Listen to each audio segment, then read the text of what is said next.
बोले आगे चलो और आगे चलो और आगे चलो। भगवान आगे चलते गए, दौड़ते दौड़ते जा रहे हैं।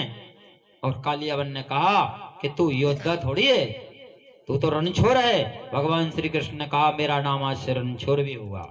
बोले रणछोड़ राय भगवान की जय हो। कालियावन ने भाव से कह दिया तू तो रणछोड़ है। भगवान ने वही नाम दे दिया। क्या जी मेरे भक्त ने ये भी नाम दिया है। क्यों? सन्मुख होय जी मोय जबई और जन्म कोट आग नासऊ तबई। मेरे पास वही आएगा जो मुझको प्राप्त हो जाएगा। कालियावन चलते चलते गए और भगवान श्री कृष्ण चल करके एक गुफा में प्रवेश कर गए। गुफा में गए और गुफा में जाकर के छिप गए। वहां पर एक पुरुष सोया है, अपना पीताम्बर लिया, उसको उड़ा दिया। भगवान छिप गए।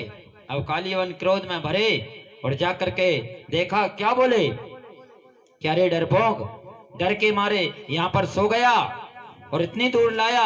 एक जोर से लात मार दी कालियावन ने जो सो रहे थे उनको। अब लात मारी और उनके नेत्र खुले और दृष्टि पड़ी। कालियावन जल के राख बन गया। बोलो कृष्णचंद्र भगवान की जय हो। भगवान छिपे हैं, भगवान निकल के आए।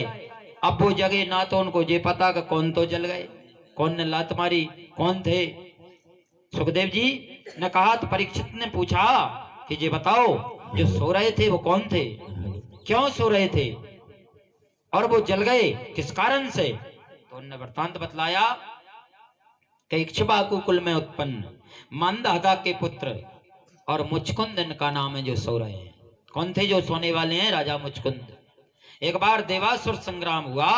देवासुर संग्राम में राजा मुचकुंद ने देवताओं की सहायता की और देवता विजयी हुए। तो देवता प्रसन्न हो गए, कोई वरदान मांग लो। जब वरदान मांगा, कहीं ने कहा, तो उसी समय राजा मुचकुंद ने वरदान मांगा कि देखो मुझे ऐसी जगह दो मैं जहां सोऊं सुख से। क्यों? कि मैंने आपके साथ देवासुर संग्राम में युद्ध किया, देवताओं के साथ राक्षसों को परास्त किया। बहुत समय बीत गया, शरीर में थकावट है, आराम करूं। और वरदान क्या मांगा? जो कोई मुझे जगाए वो जल के भस्म हो जाए। तो वो सो रहे थे और कालियावन को मृत्यु उनके हाथ से थी। भगवान ने नहीं मारा, नहीं तो भगवान भी समाप्त करते। जिसकी जान लिखी है वही पहुंच जाता है। तुलसी जैसी भव्यता तैसी मिले सहाय, आप नावे ताय पे ताय तहाँ ले जाए।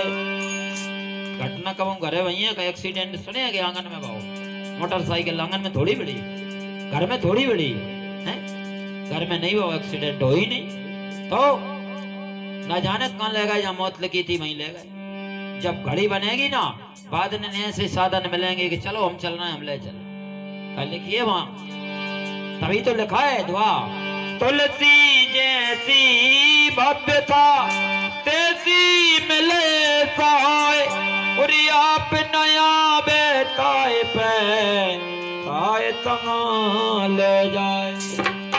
वो थोड़ी आएगी, उससे ही ले जाएगी और समाप्त हो जाएगा। इसलिए राजा मुचकुंद ने देखा, अब वो जल के राख का ढेर। भगवान आए, प्रभु को देखा, प्रभु को देखकर पूछा कौन है, आपका नाम क्या है, आपका गोत्र क्या है, आप कहाँ रहते हो। भगवान बोले कि ये तो मुझसे किसी ने पूछा ही नहीं कि मेरा गोत्र क्या है, मैं कहाँ रहता हूँ, मेरा क्या नाम है। भगवान ने कहा राजा मुचकुंद मेरे एक नाम तो है नहीं, पृथ्वी के धूल में जितने कण पड़े हैं, आकाश के तारामंडल जितने हैं और आकाश से जितना जल पृथ्वी पर बरसता है, जितनी बूंद गिरती हैं, इससे भी ज्यादा मेरे नाम है, इससे भी ज्यादा मेरी लीलाएं हैं, इससे ज्यादा भी मेरी कथाएं हैं। फिर मैं बताता हूं, मेरा नाम श्री कृष्ण है और मेरे भक्त जहां से भी बचते हैं वो मेरे लिए प्राणों से प्रिय हैं और मैं भक्तों का कार्य करने को धरामंडल पर रहता हूं।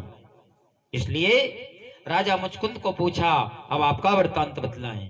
राजा मुचकुंद ने बतलाया कि मेरे पिता मानधाता, मैं उनका पुत्र मुचकुंद और रघु कुल में मेरा जन्म है, क्षत्रिय वंश का मैं राजा हूं और मैंने देवासुर संग्राम में देवताओं की मदद की।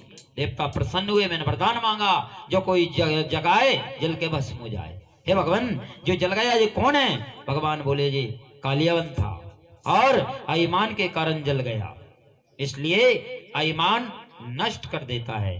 भगवान ने राजा मुचकुंद को वरदान दिया और कहा कुछ